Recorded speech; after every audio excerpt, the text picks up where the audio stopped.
पुरुषोत्तम मास। पुरुषोत्तम मास में पद्मिनी एकादशी का परिचय। धर्मराज युधिष्ठिर ने कहा, हे केशव नयन, हे कृष्ण कन्हैया, अति उत्तम 12 मास की कथाएं आपने जनहितार्थ कही। अब कृपा करके अधिक मास की एकादशी की विधि, महिमा व कथा कहिए, महात्म्य भी कहिए। श्री कृष्ण भगवान ने कहा, हे धर्मज्ञ, इस एकादशी का नाम पद्मिनी एकादशी है। इस व्रत को करने से मुक्ति प्राप्ति होती है। दशमी को भूमि शयन करें, चना, मसूर, करौंदा, शहद, शाक, पराया अन्न व नमक नहीं खावें।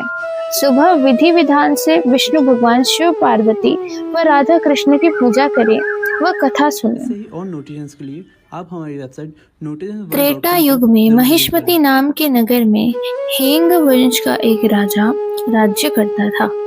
यूं तो राजा को धन धान्य और स्वास्थ्य सभी का सुख प्राप्त था, किंतु राजा की कोई पुत्र नहीं था। अनेकों व्रत, उपवास, यज्ञ और जंतर मंतर से भी जब उसे पुत्र प्राप्त नहीं हुआ तो राजा ने दूसरा विवाह किया। फिर तो विवाह पर विवाह करता गया, पर 100 रानियां लाने पर भी उसे पुत्र न हुआ। तो राजा ने तपस्या करने की ठानी। पटरानी पद्मिनी राजा के साथ वन में गई। हजारों वर्ष तक तपस्या से भी उसे पुत्र प्राप्त नहीं हुआ।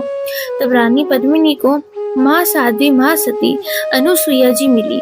वह अपनी व्यथा की कथा सुनी, उन्हें कह सुनाई।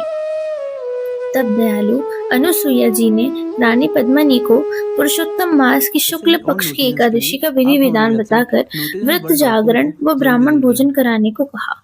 उन्होंने कहा, श्रद्धा विश्वास विधि विधान से व्रत करने पर पुत्र अवश्य प्राप्त होगा।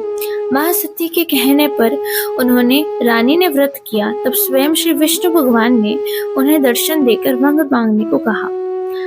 राजा ने बलशाली पुत्र का वर मांगते हुए कहा, भगवान, आपके अतिरिक्त अन्य कोई भी देव, दानव, नाग, किन्नर या मनुष्य उसे न मार सके। भगवान विष्णु तथास्तु कहकर अंतर्धान हो गए। तब राजा महलों में गया। उनके व्रत के प्रभाव से पुत्र पैदा हुआ। उसका नाम कांतिवीर्य रखा। कालांतर में एक बार रावण दिग्विजय के लिए निकला। वह इस वीर से पराजित होकर इस कारागार में बंदी रहा। तब रावण के पिता मेह मुनि पुलस्तन्य कार्तिक वीर्य से विनय कर उसे छुड़वाया। इस कथा को पढ़ने सुनने से भी महापुण्य की प्राप्ति होती है। जय जय श्री राधे श्याम।